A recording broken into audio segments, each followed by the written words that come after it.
E eu vou falar um pouquinho hoje sobre um tema um pouquinho futurista, mas que eu acho que eu já estou vendo indícios disso acontecendo.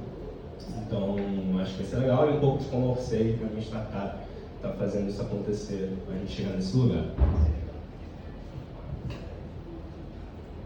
Então, enquanto não abre slides, também me apresentando, eu sou Edivaldo, sou engenheiro, fiz a FRJ aqui no Rio. Eu tive uma startup antes dessa, que era a CTO, a gente fazia análise de documentação para o mercado imobiliário. Depois eu vendi essa empresa para o Quinto Andar, trabalhei há alguns anos, principalmente no time de produto, de busca no marketplace. E depois saí para empreender de novo com a Orsay, que a gente faz agentes de IA para o varejo físico. Então, vou explicar um pouquinho disso.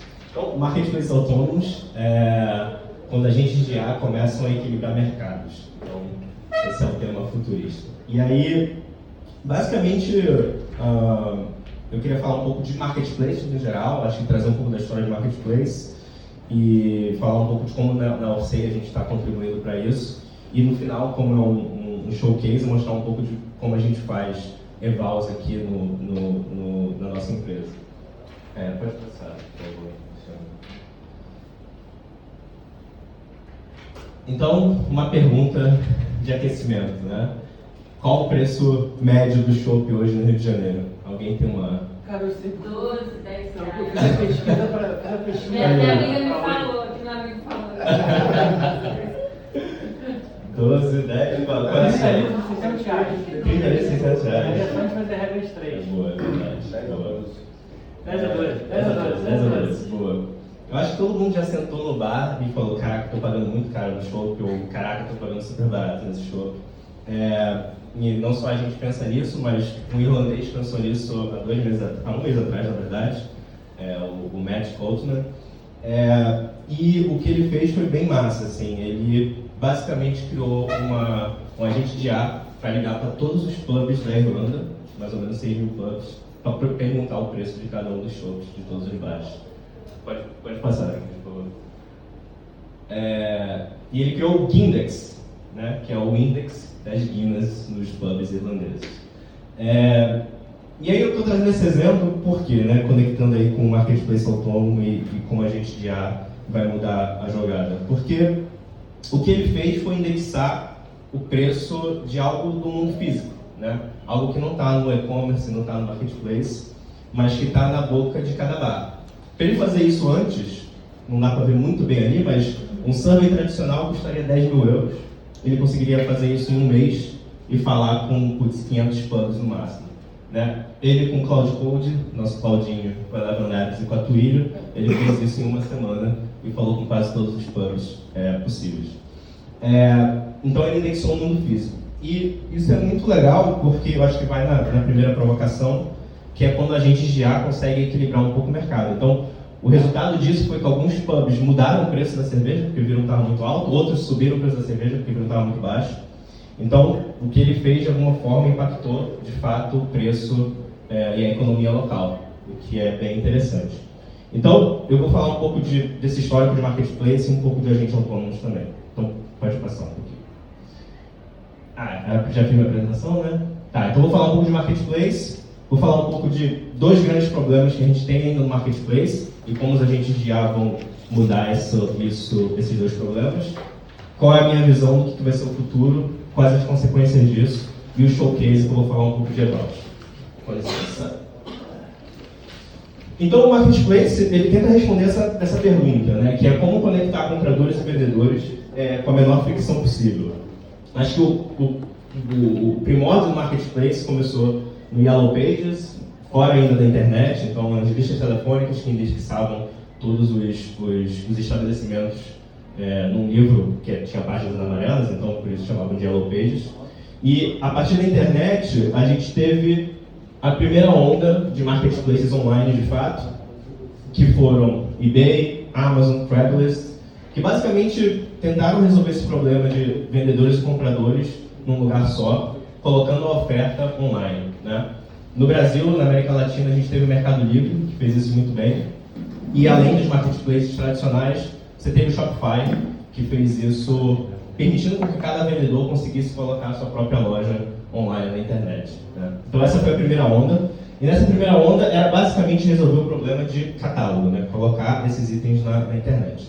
Aí a gente veio a segunda onda, que foi uma onda mais de plataforma. Então a ideia era que, ao invés de ter um marketplace super genérico com todos os itens listados, a gente teria plataformas verticais olhando para problemas específicos. Então, se você quer buscar um lugar para você se hospedar, você vai no Airbnb. Se você quer procurar um Uber, você vai na Uber. Enfim, se você quer procurar um carro de aplicativo, você vai na Uber. No Brasil, você tem o iFood, quando você quer procurar comida. Sou fã do Quinto Andar, né? Por ter trabalhado lá também, conhecer bastante do produto. Se você quer alugar um imóvel no Brasil, você olha para o Quinto Andar. E aí, o que a plataforma desse Marketplace 2.0 mudou muito do Marketplace da primeira onda é que você teve o processo da transação indo para o Marketplace também. Então, na primeira onda você resolvia um problema básico de encontrar os serviços e produtos. Na segunda onda você teve o produto financeiro. Então, a transação acontece dentro da plataforma, o que é muito legal. E cada onda resolveu uma certa fricção. E esse é o gráfico de como o e-commerce foi crescendo ao longo do tempo, né? Então você tem ali, não dá para ver muito bem, mas é na casa dos trilhões de dólares que é transacionado no e-commerce. Pode ir. Mas ainda assim, se você olhar com base no comércio global, fora do e-commerce, você ainda vê que é uma parcela muito pequena, né? Apenas 20% do nosso mercado está no e-commerce. Boa parte do mercado ainda está, enfim, no dia a dia, na rua. E aí, as duas ondas de plataforma, as duas ondas de marketplace, ainda não resolveram dois dos grandes problemas que você tem no comércio, que é o problema da descoberta e o problema da economia que está fora do catálogo, que é um pouco do que eu falei ali do que está fora do e-commerce. E agentes de IA vão viabilizar essa terceira onda dos marketplaces. Então, qual que é o problema da descoberta, né? Eu acho que o Daniel, né, na apresentação, falou bastante disso, que é a gente ainda entra numa interface e procura pelo que a gente quer, né? A gente, enfim, você vai no Airbnb, você fica lá procurando, bota o endereço, vai procurar qual imóvel que você quer, fica comparando um com o outro. Se você vai fazer uma compra um pouco maior, você não entra só no Airbnb, você entra em vários sites diferentes e faz esse tipo de comparação. Então, descobrir o que você quer ainda é um grande problema, por mais que a gente tenha as plataformas. Isso do lado do comprador, né? Assim, do lado da demanda. Do lado do supply, você tem um vendedor que vai ter que anunciar em vários lugares, provavelmente que anuncia no Airbnb, anuncia no Booking também, anuncia em outras plataformas.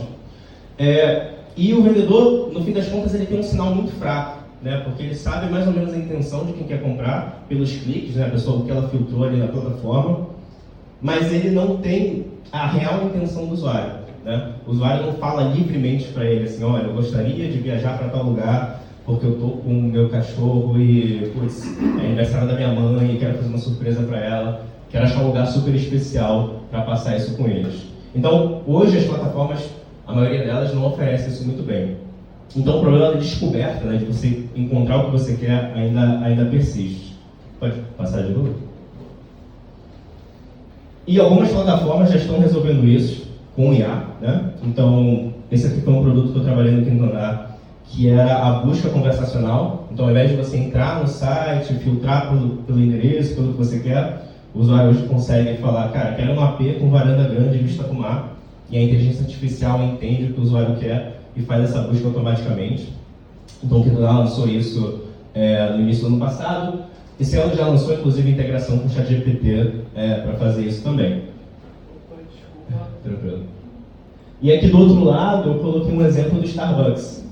O Starbucks hoje já está se integrando com o ChatGPT e resolvendo esse problema de descoberta de uma forma bem interessante. Então, o usuário perguntou assim, cara, eu queria alguma coisa que tivesse muita proteína e pouco açúcar. E aí o ChatGPT já trouxe para ele, integrado com o Starbucks, o drink certo, né? Então você encurta muito o espaço de procurar pelo que você está, talvez, querendo encontrar e deixando a inteligência artificial, os agentes de IA, acharem para você o que você quer. Mas só porque ele achou o Starbucks pagou ou porque o Starbucks é o único que oferece? O Starbucks pagou. Ele se integra dentro do ChatGPT. Eu acho que algumas empresas fizeram isso. O ChatGPT é Ads. Não, eu acho que não foi o Ads. Eu acho que as empresas, de alguma forma, fazem parceria com o OpenAI para você conseguir indexar o catálogo deles dentro do ChatGPT. Pode voltar um pouquinho? Isso, aí. E aí o segundo problema que eu comentei, que é a economia que não entrou no catálogo, né? Então você tem, eu falei muito do e-commerce, mas você tem muito mundo físico. Então transações que acontecem hoje pelo WhatsApp, por exemplo, você não consegue perguntar para o ChatGPT e o ChatGPT vai fazer uma busca com os negócios físicos que existem. Isso não acontece hoje. O setor de serviços também é muito grande, então você quer procurar por serviços, você tem algumas plataformas, algumas marketplaces de serviços, mas eles não são completamente indexados, né? E o setor B2B, né? Então, quando um lojista vai fazer compra com um fornecedor, hoje isso ainda é muito relacional, né? É um lojista no WhatsApp falando com outro fornecedor no WhatsApp. Então, tudo isso não está indexado para os marketplaces. Pode passar. E aí, como eu mostrei, é uma economia que simplesmente ainda não está no e-commerce, mas que em algum momento vai ou migrar para o e-commerce ou se juntar através de canais omnichannel para fazer a venda começando num canal e terminando no canal, por exemplo. E esse aqui é o gráfico do Brasil, tá? Então, o gráfico que eu tinha mostrado antes, 20% do e-commerce é a representação do e-commerce global, no Brasil é 8% só. Então, tem um caminho muito grande ainda para passar. E aí, vou fazer o jabá aqui da minha empresa, Orsay. A gente basicamente está criando agentes para o varejo físico, né? Então, começando com o setor de material de construção. Então, quando um usuário manda uma mensagem para uma loja que é cliente nossa, ele fala com uma inteligência artificial e aí ele pode pedir por áudio, pode mandar uma foto, que a gente consegue entender o que ele está pedindo, olhar no estoque da loja, ver o que ele tem e responder para ele essa cotação. A gente tem dois modelos, a gente tem um modelo que a gente auxilia o vendedor, então vê um copiloto, e um modelo de autopilot que a gente está testando, que responde diretamente para o cliente final. Pode passar. Então, eu acho que tudo isso que eu estou mostrando é para falar que os agentes de IA vão permitir uma nova onda de marketplace, né? E quem vai operar esse marketplace já não vai ser mais a gente separado. Vai ser a gente junto. Nossa, ela foi horrível, né? Cara, A gente entendeu. caraca, nossa. Mas é isso, porque no fim das contas o que vai acontecer é a gente vai expressar nossa vontade para um agente pessoal e essa vontade ela vai ser carregada por agentes que vão falar com agentes entre eles para nos devolver o que a gente quer. Então não vai ser mais a gente pesquisando, né? O problema da descoberta que eu falei. E o N, né, a quantidade de opções que a gente vai ter vai ser muito maior, porque a gente vai também indexar o mundo físico, que não acontece hoje, naturalmente. E aí essa é a minha visão do futuro, assim. Então, o que vai acontecer no futuro? Eu peguei um exemplo aqui de um casal que acabou de comprar um imóvel em Copacabana, e eles têm um agente pessoal, pode ser um OpenClaw da vida, um NanoClaw da vida, isso alguns anos para frente, tá? Ele falou, cara, eu quero reformar a minha cozinha. E aí a primeira coisa que eles vão fazer é falar com esse agente pessoal, cara, eu quero reformar a cozinha. Vão bater uma foto da cozinha e vão mandar para o agente pessoal. O agente pessoal pode retornar para ele já alguns layouts de cozinha americana reformada, por exemplo. E esse agente pessoal pode falar com os agentes dos escritórios de arquitetura ou dos designers de interiores, porque cada designer, cada profissional vai ter seu agente, né? Essa é a tese. E ele vai falar com esses agentes dos escritórios e vai falar assim, cara, olha, eu quero fazer isso. Me dá um projeto razoavelmente detalhado.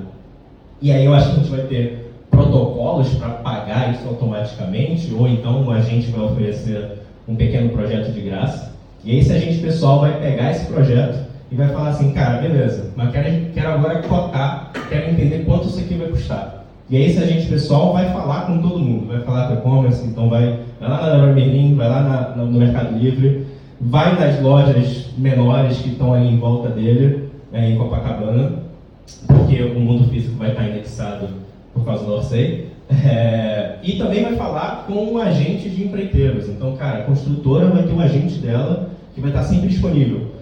Pensa no agente como um site, assim, todo mundo vai ter um site, todo mundo vai ter sua presença online, e esse agente pessoal, o agente pessoal das pessoas vai poder comunicar com esses agentes, né? E aí no final dessa comunicação inteira, dessa orquestração inteira feita, ele vai ter ali uma estimativa, um projeto inicial. E aí eu trouxe o exemplo da construção, mas cara, você pode pensar isso para busca de emprego, você pode pensar isso para qualquer tipo de transação entre pessoas que hoje acontece em comunicação. Porque é isso, eu acho que os agentes vão começar a transacionar e conversar entre si, e você vai ter protocolos para pagamentos para isso. Então, automaticamente, o agente vai poder tomar decisão e fazer pagamento se precisar.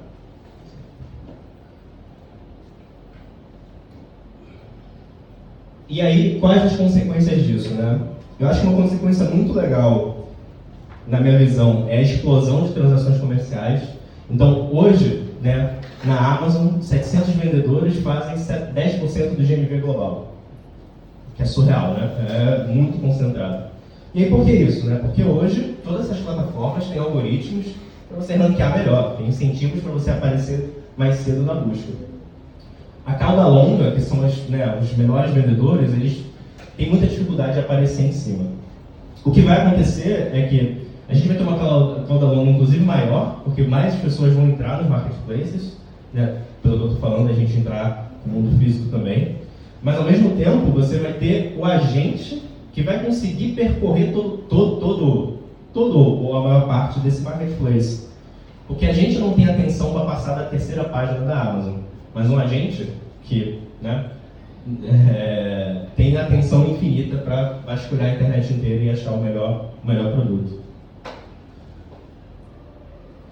E isso pode acarretar, e aí fica a dúvida, num mercado mais líquido. É o que a gente viu ali no exemplo da cerveja na Irlanda, que o preço baixou.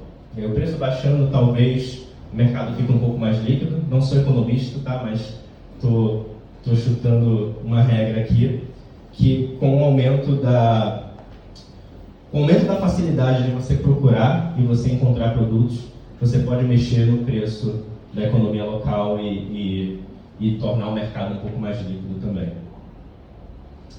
Então, foi isso. Acho que isso que eu queria falar de marketplace autônomos e agentes de IA.